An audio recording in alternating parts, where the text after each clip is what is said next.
now call the regular City Council meeting of the Rosemount City Council to order here on the 18th day of November. Please join me and stand for the Pledge of Allegiance. I pledge allegiance to the flag of the United States of America and to the republic for which it stands, one nation, under God, indivisible, with liberty and justice for all. Okay, thank you for joining us. We've got a full house this evening. Love seeing your faces. Next, we have item 2, the approval of the agenda. Do we have any additions or corrections to the agenda? Madam Mayor, just one clarification for tonight. You guys will cover it when you get to item 7B, but I just wanted to announce it off the top. Due to we only have a simple majority of the council with 3 of you here and not a super majority. Item 7B, the street project and the ordering of the street project requires a 4/5 vote. There's only 3 of you tonight, so we will open the public hearing, let folks that want to comment on the street project to still do so, but it will be continued to December 2nd and we'll keep it open. So again, please stay and don't change your plans, but just want to kind of lead with that up at the top. But beyond that, no changes to your agenda. Okay, great. Thank you so much for that. Would anyone like to move to adopt the agenda? So moved. Second. All right, I have a motion by Tyson and a second by Essler. All those in favor of adopting the agenda, say aye. Aye. Aye. Opposed? Okay, we have an agenda. And next up, number 3, presentations, proclamations, and acknowledgements. We've got a really exciting one up tonight. I'll turn it over to our fire chief, Kip Springer, to talk about today being November 18th, 2025 as Peter Lundell Day. So, Chief, it's up to you. All right, Mayor and Council, thank you for tonight. Pete, come on.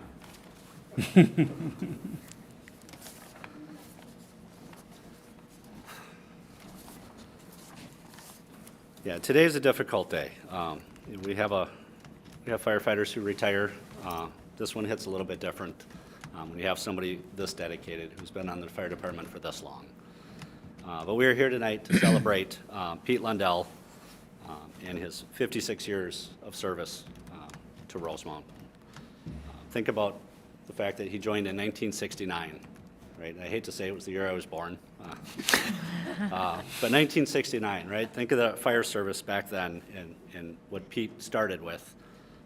Fire trucks that had open cabs and stick shifts, having to share gear with other firefighters because the fire department only had 10 sets of gear and 20 firefighters, so you had to be the first one in the station to get the gear, otherwise you were going to the call without.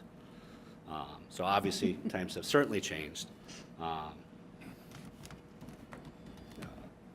But as you think about 1969 and then you think about 2025, I like to focus on the dash that's in between those two numbers, right? Not so much the start date, not so much the end date, but everything that happened in between that. And over his 56 years, I wish we had an actual number of fire calls, but I can confidently say it's well over 10,000 fire calls that Pete responded to in his 56-year tenure here. Think about the thousands and thousands of hours of training that Pete put in to make this community safer. Think about how many positive outcomes he made responding to those emergencies for people in need. Think about how many kids he had the opportunity to teach and educate on fire prevention and fire safety over his 56 years' time. Again, those are just numbers we can't have. We don't have them in front of us, but I know it's just an extensive amount of people, an extensive amount of people that you've impacted in this community over your time. And also think about the firefighters, right? 56 years, think of the generations of mentoring that you gave to firefighters, people who have been here, come and gone, more people that have come and gone, and you've still been here, you've still worked with them, you still mentored them. I can't imagine the impact that you've had on so many individuals in the community and on our department. I'm just grateful for everything that you gave to the city of Rosemount, to the Rosemount Fire Department. But on that same note, I also have to turn back to the family, as I do every time, and say it was 56 years of commitment for Pete, but it was an equal commitment, it was an equal sacrifice for Pete's wife, for his kids, for his grandkids, for his great-grandkids, right? All of the missed birthday parties and dinners that he wasn't home for, and sporting events that he couldn't be at. It's an equal sacrifice for all of you, but I appreciate you sharing Pete with us and giving him the opportunity to follow his passion and to be a firefighter for as long as he was. As it was mentioned earlier, Pete holds the record in the state of Minnesota for the longest tenure with 56 years, and most certainly with Rosemount. So with that,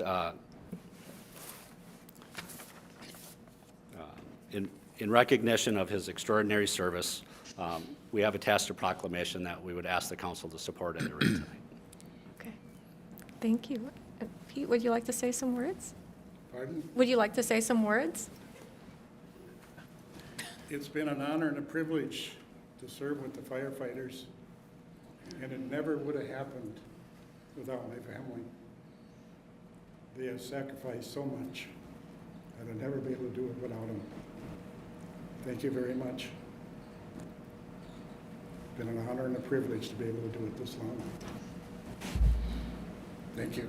Yeah, thank you for coming. And then, do you want us to read the proclamation first? All right.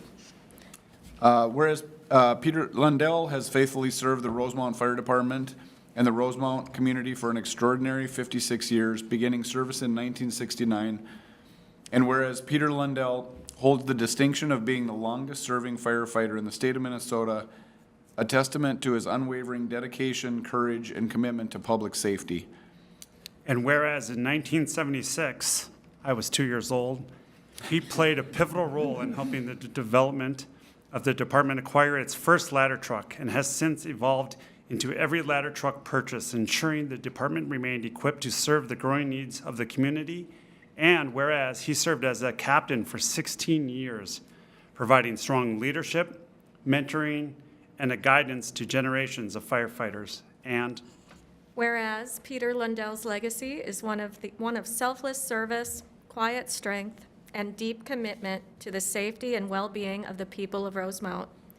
Now therefore, I, Tammy Klimple, acting mayor of Rosemount, Minnesota, do hereby proclaim November 18, 2025 as Peter Lundell Day in the city of Rosemount, dated this 18th day of November 2025.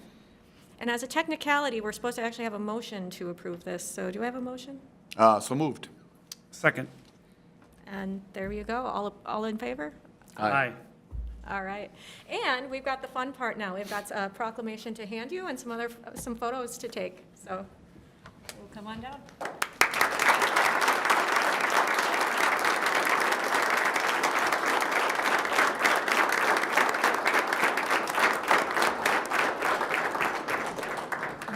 We got a little something fun from the city and our friends in Public Works too, so you can come out here. We got a good piece of artwork for your garage, all right? So don't hang out a street sign that we can't actually have.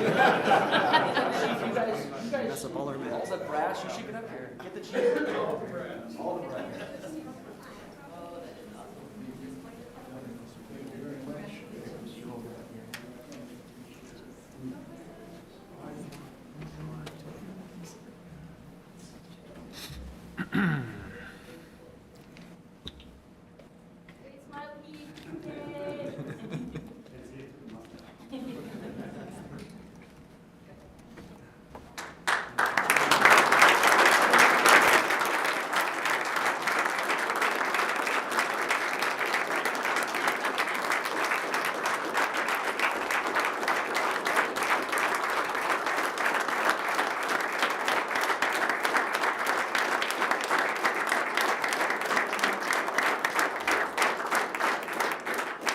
It's been an honor and a privilege to serve with you guys. Thank you.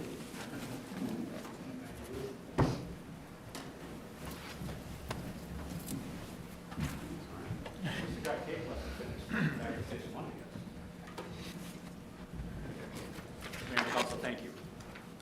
Thank you very much. Thank you. Thank you. Thank you. Thanks for coming, everybody. Thank you, everyone, for coming and celebrating Pete.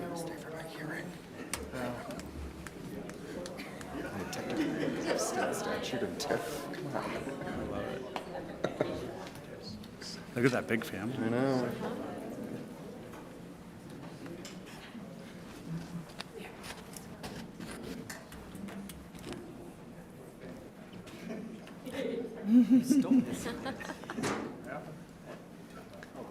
Elbo's got a vision. Thank you.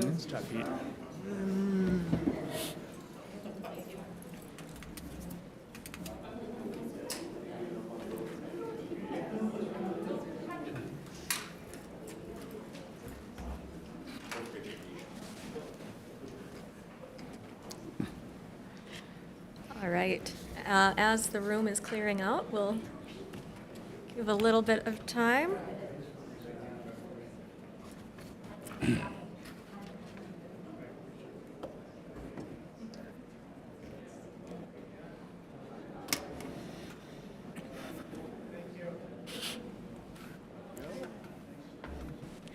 Okay, next up, hard to follow that.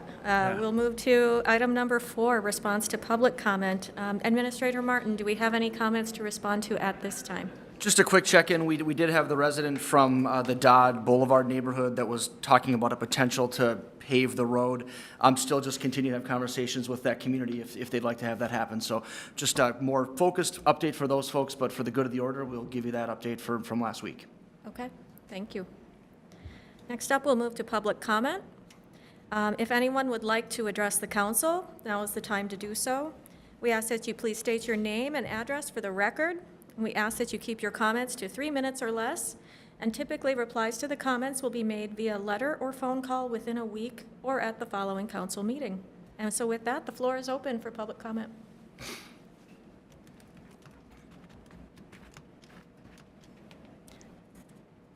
Floor still open? Okay. And nobody is making a dash to the podium, so with that, we will close public comment. Do I need to motion that? You're fine. Nope. Okay, thank you. Next up, we're at item number 6, the consent agenda. Tonight, that includes items A, bill listings, B, minutes of the November 3rd, 2025 regular meeting, city council meeting, C, minutes of the November 3rd, 2025 work session proceedings, D, update to voting precinct boundaries, E, Irish Dome lease extension, F, award the contract for the Cormorant Pond maintenance, G, resolution of support for a Dakota County application, H, declare surplus property for the police department, I, approve entry into joint powers agreement for the Connemara Akron roundabout, J, Emerald Hill Path Excel agreement, and K, well number 17, drilling final payment. Are there any items that council members would like to see pulled this evening? Oh, Okay, so if not, would anyone like to move the consent agenda? so moved. Second. I have a motion by Tyson and a second by Essler. Roll call, please. Tyson, Aye. Essler, Aye. Klimple. Aye. Okay, with that, we have the consent agenda approved. Next up, in item 7, we'll start with some public hearings, and this will start with item 7A, the amended and restated TIF spending plan. I will turn this over to Eric Van Oss, our Economic Development Manager. Thank you, Madam Chair. So this item today is our TIF spending plan. In 2021, the Minnesota legislature enacted a kind of emergency legislation that allowed us to take money out of the Brockway downtown TIF district and use it on a citywide scale for projects that resulted in construction jobs. This program was supposed to end in 2025. However, the legislature decided to extend it for an additional year. As such, we need to amend the plan reflecting the new timetable. And we've also cleaned up some language within the plan itself. For a little bit of background, we've used this plan. Initially, it was about $2.8 million that had been transferred to this TIF spending plan fund. We've used it to target restaurants coming to town. So far, we've allocated 3 grants, one to Omni, which has been paid out, and then one to the Copperfield and one to the Floral Shop for a standalone coffee shop, totaling about $1.9 million in funding out of this. We expect to use the remaining $1 million or so, hopefully to target additional restaurants to open within town within the next year or so that we were given. With that, our financial consultant is here. He can explain any granular detail about the TIF spending plan itself and the statute, or I can answer any questions for you. Okay. Do any council members have any questions? Nope, I'm good. No? Letting you off easy. Perfect. Thumbs up. This tonight is a public hearing, so I will now at this time open the public hearing. Anyone wishing to address the council regarding this item may do so now. Please state your name and address for the record as you come up. So the floor is open for public comment on this item.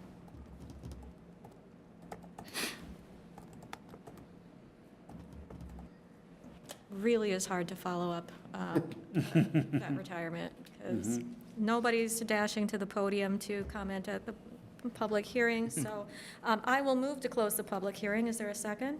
Second. Okay, the public hearing is closed. Is there any further discussion that the city council members would like to undertake here, or are we ready to proceed to motion? I'll make a motion to approve the amended and restated TIF spending plan. Second. Okay, I have a motion by Tyson and a second by Essler. Roll call, please. Tyson, Aye. Klimple, Aye. Essler. Aye. Okay. Oh, it passes. There we go. There we go. Okay, and that brings us now up to item 7B, which I believe is the item that Administrator Martin called out at the start of this. But before we get going, we'll turn it over to Brian Erickson, our city engineer, just to give us some background information on this one. Good evening, council. I have what I will make a somewhat brief presentation, and I'll do my best to be even more brief than I usually am. So, as Administrator Martin mentioned, this does require a supermajority to pass, but I will go through the presentation, and then you can open the public hearing, and then it'll just have to be continued to the next council meeting. So, and I just want to note that we'll respond to the neighborhood and let them know that the meeting is being continued. So if they feel like they didn't have an opportunity to comment, they can certainly do that at the next meeting. Okay. So, I'm going to skip this part, and I will post this presentation on the website later this week. So just noting a few things. We have an improvement hearing. It's part of the process to allow for assessing a portion of the project. It is required by state statute, and it's an opportunity for the public to comment on the scope and planned work. There will be a separate assessment hearing, which is planned for the second hearing in second meeting in March of 26. And all the property owners will receive a separate mailed notice ahead of time for that meeting as well. And then, of course, our goal would be for the next council meeting to have a resolution passed ordering the project. So this project area is down on the southern extreme of Rosemount, right just north of County Road 46, and between Chippendale and Shannon, and we have a couple of streets just to the west of Shannon as well. Primarily just pavement work. We're not doing any major utilities other than some repairs to the manholes or catch basins. We'll do any ADA improvements to the sidewalk that's needed. There are a few sidewalk repairs that we've noted as part of the Public Works staff inspection that they do regularly, and we'll just do that as part of the contract. I do want to note there are 2 alternates that will be bid, and then depending on the cost that comes back, whether or not they award will come at that time. But there's a lift station right at the southern end of Shannon Parkway where it comes into, where it intersects with 160th Street. That pavement's in pretty tough condition, so we're going to look to repave that. And then we'll repave J.C. Park Trail as well. And I think that one, if I remember right, I think that's one of the lowest rated trails just based on the condition index. So. But those two won't be Not assessed part to of the the. assessment. Yes, thank you. That's a good point. They are not assessed. That's why we broke them out as alternate items so that we can really quantify that cost. So. Okay. Again, street and surface work, we've got a couple photos there of what we've been doing, and again, this is pretty standard, what we've been doing over the last many years in Rosemount.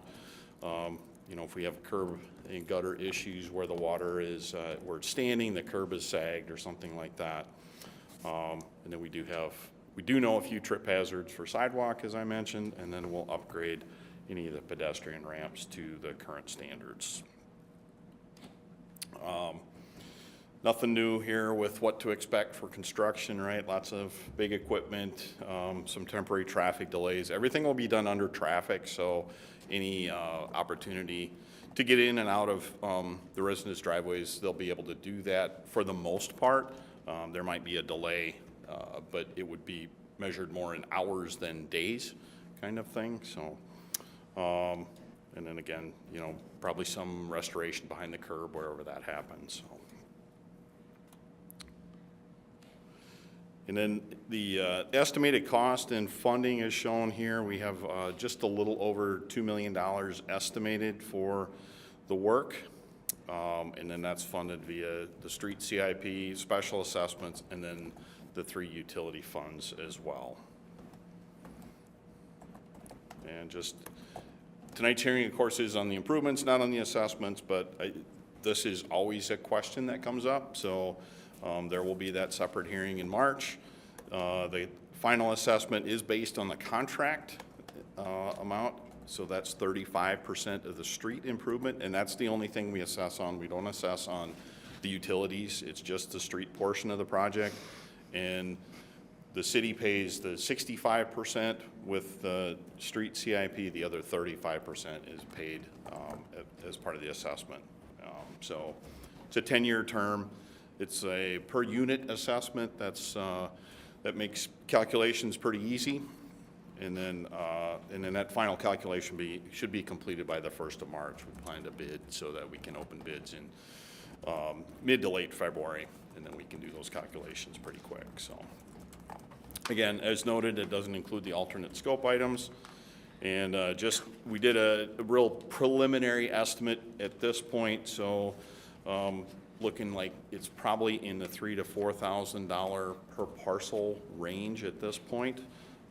You'll note that the math shows it a little bit lower, but I just want to make sure that we've got a range that it should pretty easily fit within.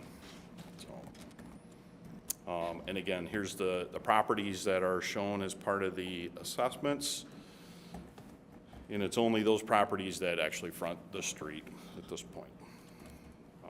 And then here's our project schedule. Again, like I noted, you know, we'll have the bids opening in early February, and then look to award the contract there at the second meeting in February of '26, with construction to start in the spring.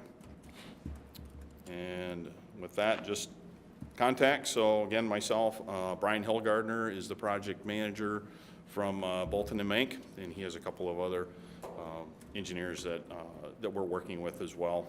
And then we do have a website, which the QR code on the right side will bring you right to the city's website, to that particular project page. And with the help of Lee, we actually have a link that is pretty easy to read and figure out, as opposed to a bunch of alphanumerics and a long string of punctuation. So with that, that's my presentation. It looks like we have a question from Councilmember Tyson. Yeah, so my question is just on the meeting for the March meeting that you're going right here, going back to notifying of the assessment. How are you going to communicate that to the people that butt up against the parcels? Good question. So that will be individual letters to each of the property owners. That's required by statute, so they will get a letter. It will be posted we'll put it on the paper, it'll also be posted here in City Hall, and we'll have it on the website as well. But they'll all get an individual mailing to the house? That's correct. Okay, thank you. Okay, before I open the public hearing, anything? Yeah, just a real quick question. I know in the materials we got, there was a large number of resident comments, pretty generic comments. What was the general, I mean, was it just the standard questions like how much is assessments, what's it going to be? Was there any Was there any questions or requests for why is it being done? I don't really think it's No, necessary. I mean, anything on that? I down that didn't, line? I didn't get any questions of that nature. Okay. Most of the residents understood there was no pushback saying our street's way better or way worse. Why didn't you do it 10 years ago kind of thing? Yeah. The couple big things that were mentioned, there's one resident who has a family member who is handicapped. And Okay. so there's some concerns about being able to get in and out of their driveway.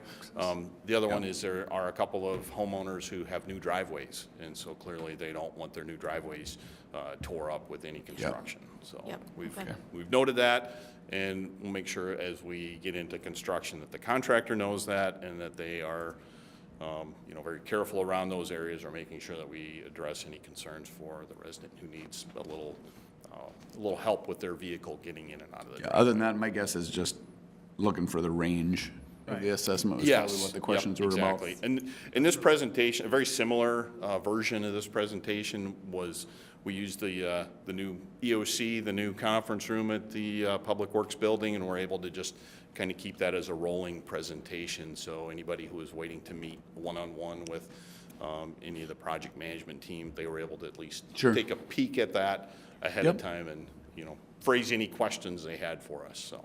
Awesome. Nice. Thank you. Okay. I don't have any objections from my fellow council members. I will go ahead and open the public hearing. So anyone wishing to address the council regarding this item may do so now. Please state your name and address for the record, and we will open the podium. You just made my night. Yay. Like, someone's coming up. Waited all this time. My name is Keith Reed. I live at 15868 Cicerone Path, which is right in the middle of this. Just a couple questions. Well, first off, you mentioned that you're going to be sending out a mailing, a letter. I wish I'd have brought the envelope, because I did not know about this meeting tonight, even though it came out in a letter. My next-door neighbor asked me if I was coming, and I said, coming where? Because I should have brought the envelope. It was nice. It had a stamp on it. It was canceled and everything else, but it was completely empty, the envelope. Sorry about that. So at least I found out. Well, just a quick question. Maybe you went over this before. Is this assessment going to be based on footage? It is not. It's based on the number of parcels. So each parcel will have an equal assessment. Okay. That's all I got. Yeah. Okay. All right. I'll see you in March. All right. Thank you. We'll make sure we get a letter in your envelope next time. Make sure Keith gets an Try to do actual that. letter. Empty yeah. promises for Keith. Thanks, Keith. Thank you. Did you have any? Okay. So it looks like that will conclude tonight's version of public comment, but obviously absent a supermajority this evening. I will actually move to continue public hearing to our next available city council meeting. Is there a second? Second. Okay, public hearing, all in favor? Aye. Aye. Okay, public hearing is continued to our next meeting, so we can all wait on bated breath. Thanks, Brian. Thank you. You can go. Oh, I'll gavel that. There we go. You know. Hammer. Next up is item number 8, unfinished business, and that we have nothing in there on the agenda tonight. So we'll move on to number 9, new business, which is more of the same, none on the agenda for tonight. So next we'll move to 10, announcements. I'll turn it over to Administrator Martin to talk about some city staff updates. Thank you, Mayor, members of council. Just a couple of comments quickly here for staff updates. First, snow season is around the corner and upon us, and your city staff is ready for snow season. Just a reminder that we do have the free curb stakes, the wooden stakes with the orange spray paint available. Supplies are limited. We're not going to order another batch. We've already gone through a couple of reorders here, so they've been popular this year, but whatever's left is what we got. So come grab them and mark your curbs if you would like. Vice Mayor, I think you're going to cover the Steeple Center tree lighting. Is that in your list probably? If not, I can get us through that. And I know Mr. Reed was here for the public hearing item, but that's his event too, and that's why we know Keith so well, and we could trust him with an empty envelope. But we've got the tree lighting for the Steeple Center with our friends at the Rosemont Area Arts Council, and the Youth Commission will be on hand to support that as well. That's the Saturday of Thanksgiving, which should be November 29th. We flip the switch at 6 or 6:30, Sarah? 6. We flip the switch at 6. Santa and Mrs. Claus are likely coming. We'll have the singers. Mr. Reed, I think, will be there. So coming out just for one of Rosemont's most fun holiday traditions on Saturday, November 29th at the Steeple Center to flip the switch. And Public Works crew was dutifully hanging the Christmas holiday decorations this week and flipping the banners around. So starting to feel festive in town for sure. And then wanted to flag kind of the late breaking news here with Pete and all the fun stuff tonight. You saw the camera in the back corner. We'll have a Fox 9 story. Would have aired at 5 and 6, pre-recorded. And then the 9 o'clock, we'll have some live footage of what just happened tonight. So we can scurry out of here and get home for the 9 o'clock Fox 9 news tonight. And folks at home should check that out or check it in syndication. So with that, I'll turn it back to you. Fantastic. And may I ask, which school's choir will be singing at the tree lighting? Which school? St. Joe's, Mr. Reed, yeah. St. Joe's, yeah, the kids choir from St. Joe's School will usually sing, so, yeah. Awesome. Okay, next we'll talk about the upcoming council calendar. So what I've got ahead of me is tomorrow, November 19th, we've got a youth commission meeting from 3:45 to 4:45. And since I'm here, I'm going to give a plug. My son Benjamin is turning 19 tomorrow, having a golden birthday, so. He doesn't even know I'm giving him a shout out right now, but I am. Let's see, on November 24th, the Utility Commission meeting is canceled. November 24th from 7 to 8 p.m., we have our Parks and Natural Resources Commission meeting. November 25th from 6:30 p.m. to 7:30 p.m. is our Planning Commission meeting. Thanksgiving, November 27th, all day. City Hall will, of course, be closed, and hopefully we all have a great celebration of that holiday. City Hall will also be closed on the following day, on Friday, November 28th. As Logan mentioned, the 29th will be the tree lighting, which is, I haven't missed it yet. I love that event. Then we've got our next City Council work session meeting is on Tuesday, December 2nd from 5 o'clock to 7 o'clock p.m. and followed by our next City Council meeting, December 2nd, from 7 to 8 p.m. right here in Chambers. And so that concludes that portion of the calendar, but I do want to give a call out to what's sitting right there after it, the Santa Tour on December 13th. So try not to get too far ahead of the Turkey Day, but I did want to, I think Santa Tour through the Rosemont neighborhoods is super cool and worth talking about, and we'll talk about more at our next meeting. So, with there being no further business to come for the council, I'll move the meeting to be adjourned. Is there a second? Second. I have a motion and a second. All in favor, say aye. Aye. There we go. Meeting's adjourned. Thanks, Rosemont.